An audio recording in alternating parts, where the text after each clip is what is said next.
Y a propósito de esta situación que se está viviendo en el departamento del Cauca tras la firma del acuerdo de paz, nos acompaña esta noche el profesor Adolfo León González, es investigador social y autor de una de las investigaciones sobre origen y desarrollo del paramilitarismo en esta región del país. Profesor, buenas noches. Buenas noches, Gildardo. Muchas gracias. ¿Qué hay detrás de estos asesinatos de líderes de Unión Patriótica, Congreso de los Pueblos, afrodescendientes, indígenas, un neoparamilitarismo?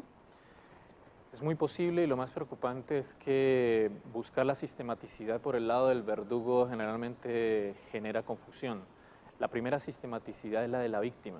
Tenemos un mismo tipo de víctima, tenemos un mismo perfil. Un elemento común. Claro que sí, y allí ya hay un elemento de sistematicidad.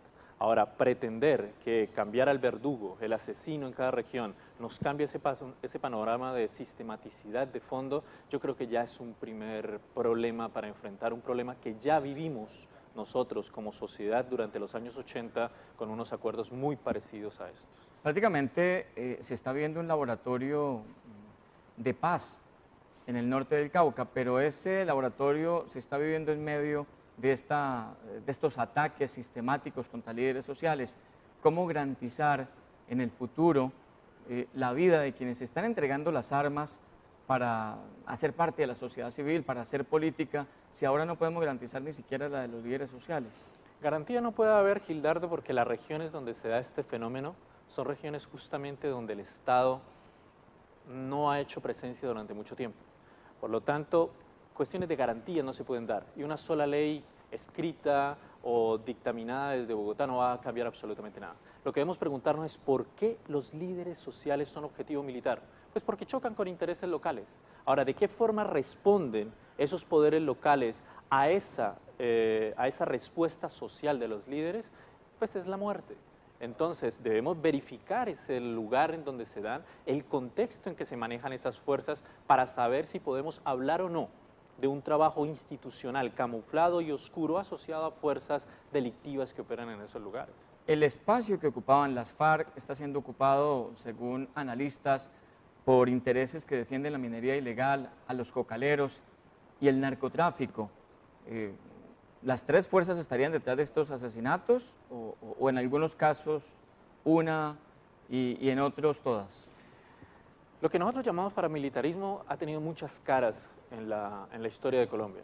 Ahora, nosotros estamos acostumbrados a ese paramilitarismo de finales de los 80 y los 90, de hombres camuflados y que... Los que llegaron hace 18 años al Valle del Cauca. Exactamente, pero ese no es el único modelo de paramilitarismo. Paramilitarismo es esencialmente una conjunción de intereses entre un trabajo institucional, es decir, objetivos de contrainteligencia e intereses particulares que operan a su vez para detener una amenaza a su propio poder local. Y eso es lo que está pasando con los líderes indígenas. Ahora, nos podemos meter con los eufemismos que queramos. Podemos mirar para otro lado y decidir que ahí no está pasando nada. Llamar neoparamilitarismo o no. Aislados. Exactamente. Siempre vas a encontrar la posibilidad de manejar eso así. Solo después, cuando tú veas que realmente hay una sistematicidad que amenaza el proceso social en conjunto, entonces es donde miras atrás y dices, había cosas que podíamos hacer.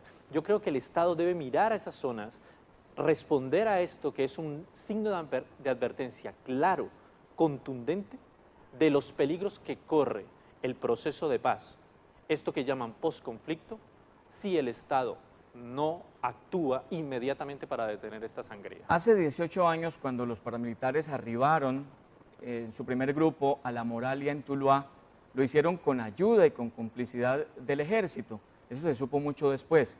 Pero usted cree, profesor, muy brevemente para finalizar, que en este momento de posconflicto, en el que el gobierno pide que los militares estén comprometidos con este proceso de las FARC, con el que viene, con el ELN, ¿hay militares, hay fuerzas del Estado que todavía patrocinan estas formas de violencia?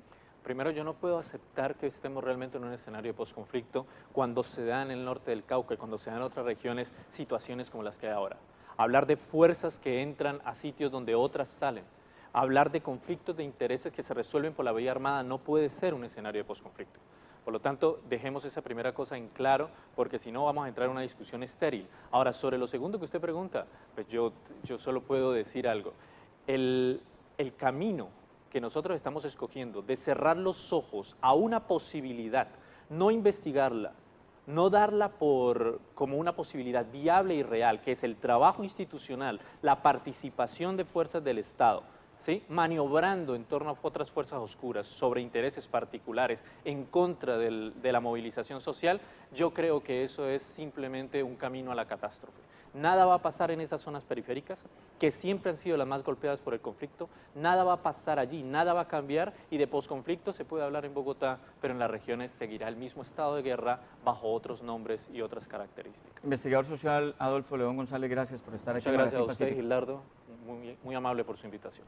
Nos vamos a unos mensajes de interés, pero al regresar no se pierdan la historia de un cantante de salsa español legendario que terminó en Cali. Ya les contamos por qué.